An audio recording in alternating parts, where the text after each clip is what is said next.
మీకు ఉపయోగపడే ఒక మాట చెప్పనా? మీరు ఒక రూట్లో వెళ్తున్నారు. ఆ రూట్లో మీకు ఫుల్గా బురద కనిపించింది. సో బురదను దాటుకుని వెళ్ళడానికి ప్రయత్నిస్తారు. కానీ అనుకోకుండా అక్కడ ఉన్నటువంటి బురద మీ మీదకి తుల్లింది.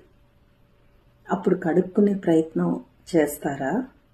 లేకపోతే ఇక్కడ బురద అవ్వడానికి గల కారణాలను వెతుక్కుంటూ దానికి కారణమైన వాళ్ళను తిట్టుకుంటూ కూర్చుంటారా?